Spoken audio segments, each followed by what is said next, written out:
Cikgu Joya, muka nampak macam lelaki. Ada misai halus-halus. Tapi sekarang dah tebal tau. Aku pasal masa meeting, dia shave tau. Lola, mu ni ke? Masuk-masuk je buat backing-backing, buat gara-gara gini. Apa acu kau ajak kata? Ya kata. Acu kau kita tahu.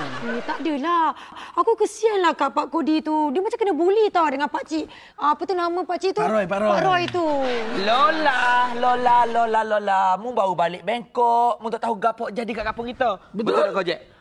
Roy tu bagus. Dia masak sedap. Sekurang-kurangnya kita orang kampung ni, kita makan benda baru. Kalau tidak makan kedai Pak Kodi, boring. Aku ni pergi overseas hari tu sebab ada syuting kat Bangkok tau. Kalau aku pergi lama, kalau aku tiba-tiba ada shoot dekat USA ke Amerika sana, lagi apa jadi kat kampung kita ni? Engkau Malaysia pun tak nak terima. Ini kan pula lagi USA. Sekarang ni masalahnya, aku rasa aku tak bersalah, Bijan. Sebab aku tak pernah hina masakan Pak Kodi. Aku apa yang Pak Kodi masak, aku makan. Sampai aku kena gaut tau. Kau lah ni. Tapi walaupun aku marah-marah Pak Kodi, tapi aku ada terasa sikit tau dengan Roy. Roy tu dia ada kerek tau. Dia macam poyo sikit. Lagi satu, Roy tu dia ada daya penarik boleh tarik orang. Terutamanya orang Tino. Pak Roy lagi handsome pada Pak Kodi. Jauh. Lagi satu, kalau dia berniaga memang seksi. Tekok V, bulu dada. Bulu dada dia tu. Bijan, aku dekat kedai kau dah 3 jam tau. Bincang pasal style rambut apa je kau tak potong-potong. Aku petang ni ada kelas pendidikan jasmani wanita. Okey, tak apa. Aku buat rambutmu, biar guru besarmu syok kat mu. Meh. Tak nak. Itu aku tak nak. Cikgu Joya kan? Cikgu Joya. Aku tak nak Cikgu Joya melekat dengan aku. Apa? Cikgu Joya, muka nampak macam lelaki. Ada misai halus-halus. Tapi sekarang dah tebal tau.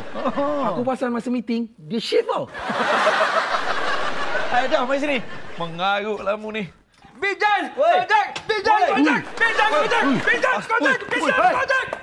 Salman! Hei! Engkau boleh tak jangan lari ke sana ke sini? Salman! Tolong!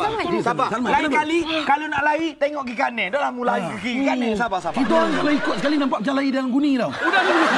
Tak, sekarang bukan masalah guni. Masalah warung Pak Kodi. Warung Pak Kodi. Apa warung Pak Kodi? Ni. Sebelah tu. Memang aku tahu sebelah tu Roy berniaga apa. Gerai Pak Roy kena angkut. Alamak! Weh, gerai Pak Roy. Jom. Ada tiga orang. Sini belakang. Tak. Pergi ikut sini. Kamera tinggal alih dekat sikit. Jom.